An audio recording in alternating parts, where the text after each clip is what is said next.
माँ तो माँ होती है, क्या तेरी क्या मेरी। सुबह सुबह अनिल को फोन आया। वह फोन पर सिर्फ हाँ और वो कह रहा था। मेघा ने अनिल से पूछा किसका फोन है, लेकिन अनिल उसे बिना कुछ बताए जल्दी से घर से निकल गया।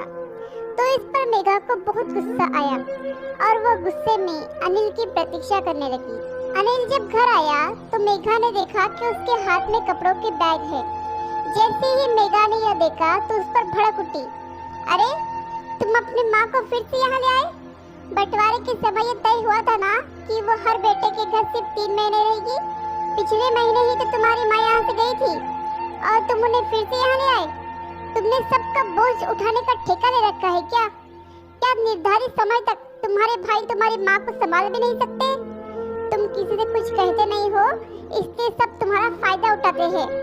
एक तो घर का खर्चा कितना है, बच्चों की पढ़ाई में भी कितना खर्च होता है, और उस पर तुम्हारी माँ की दवाइयों का खर्च। कम से कम इन्हें तो यहाँ आने से पहले सब सोचना चाहिए था कि पिछले महीने ही यहाँ से गई है। तुम अभी के अभी बड़े भाई सबके घर जाओ और माँ जी को वहाँ छोड़ाओ, नहीं तो मैं अपने बच्चों को लेकर मायके चली जाऊंगी। फिर तुम करते रहना अपनी माँ की सेवा। मेघा अभी अनिल को ये सब बातें सुनाई रही होती है कि तभी एक बुजुर्ग महिला अंदर आती है और मेघा को जोरदार थप्पड़ मार देती है।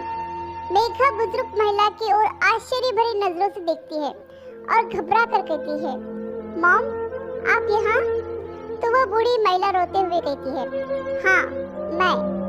तुम्हारे भाई और भाभी ने मुझे घर से निकाल दिया। मुझे कुछ समझ नहीं आ रहा था तो मैंने अनिल को फोन किया और ये तुरंत मुझे लेने के लिए आ गया। मैंने इससे कहा भी कि मुझे वृद्ध आश्रम में छोड़ दे, लेकिन ये मुझे यह कहते हुए अपने घर लाया कि माँ जी, मेरा घर आपका भी तो घर है। आप सिर्फ मेघा की नहीं मेरी भी माँ हो, और तुम इसकी माँ के लिए ऐसे विचार रखती हो। मुझे तो तुम्हें अपनी बेटी कहते हुए भी शर्म आ रही है। मैंने तो तुम्हें यह सब नहीं सिखाया था, तुम्हें ऐसे संस्कार नहीं दिए थे, फिर तुम ऐसी कैसे हो गई? मेरी एक बात हमेशा याद रखना, तुम भी कभी सास बनोगी। जब तुम्हारी बहू तुम्हारे साथ ऐसा व्यवहार करेगी तो उस वक्त तुम्हें इस बात का एहसास होगा कि तुमने भी अपनी सास के साथ कितना बुरा व्यवहार किया था, और उस वक्त तुम अपने बेटे को ना कोसना, क्योंकि तुम तो अपने कर्मों की सजा भुगत रही होगी। और ये बात मैं तुम्हें इसलिए बता रही हूँ कि जो जैसा बीज बोता है वैसा ही फल मिलता है। फिर वो अनिल से कहती है, बेटा, तुम मुझे अपनी माँ समझकर यहाँ लाए थे, लेकिन मैं ऐसे घर में नहीं रह सकती जहाँ बुजुर्गों का सम्मान न हो। तुम मुझे वृद्धाश्रम में छोड़ दो, मैं अब हमेशा वही रहूंगी।